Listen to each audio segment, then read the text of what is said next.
Tail end of the Dallas Mavericks' current stretch of away games sends them back out west to California, where they just played 2 games against the Sacramento Kings last week to face the Golden State Warriors Tuesday night in San Francisco. The Mavs have been playing very strong team basketball lately, as Luka, Dončić and Kyrie lead the charge with consistently elite-level play.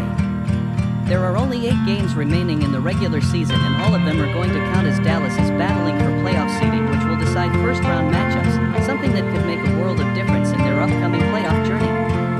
Aside from the most pressing questions, like what will they wear and what are they listening to right now, here are a few things to look for as the Mavs ride into San Francisco to take on the Warriors. Will Dončić, Kyrie continue to lead the charge? During the Rockets' post-game press conference, when directly asked if he felt like he's playing MVP-worthy ball, Luka Dončić answered like he always does. "That's a question for you guys to answer," he said. "I'm not voting." Dončić has been setting the standard for excellence all season long.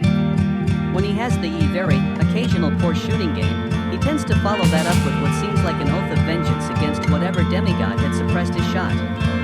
His performance this season has reached a new level of sustained distinction, and he deserves to win the MVP award for the year, in my humble opinion. However, the ultimate goal is to win the NBA championship, so the more paramount element of focus for Mavs fans right now should be continuing to win games.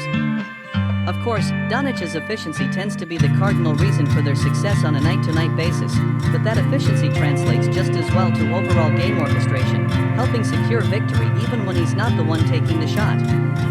It's obviously paid off having someone as inconceivably talented as Kyrie in the lineup next to Dončić, but they're also finding other ways to win games, and perhaps it shouldn't be surprising that this is the case when you have 2 guys like that. Whether the plays are coming via fast break points, pick-and-roll loops to the big boys, or finding the open man for spot-up shooting, it's becoming evident that these two have found a rhythm together on the court as co-orchestrators, and it's not easy to stop their music once they get rolling. Will the Mavericks' defense continue to improve? The Dallas defense has limited opponents to less than 100 points in 4 of their last 10 games. That might not sound like a big deal to you, but it's only happened 2 other instances during the entire 2023-24 campaign. In today's NBA, it's also just not an easy task. During those 4 recent matches, the team has out-rebounded their opponent in all but one of the games, in which they tied in that category. They also produced impressive steal and block totals. It seems as if a message has proliferated within the locker room that has galvanized the unit as a whole. While these are things to feel positive about, I believe this defense hasn't yet lived up to its full potential. They've only just begun to settle in and gel. No doubt, it is great timing for such a congealment to occur. As such, they're 9-1 of their last 10. The one loss being a game that Dončić did not play and in which they turned the ball over 19 times. Between Dončić, and a very strong pick-and-roll game, there haven't been questions this year regarding the team's offensive output.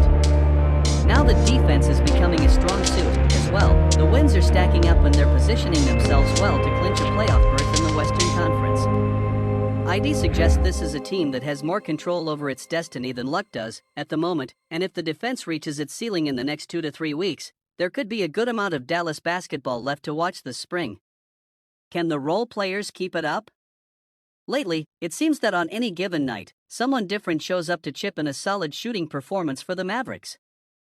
Dončić and consistently dominate the offensive output, as everyone knows, but there are times when someone else must take advantage of the fact that those two are being doubled. This very thing is occurring at a higher clip than it has all season, and it's not just coming on threes alone. We're seeing the Dallas bigs score in the paint, we're seeing wings drive to the cup or take higher percentage shots closer to the rim, rather than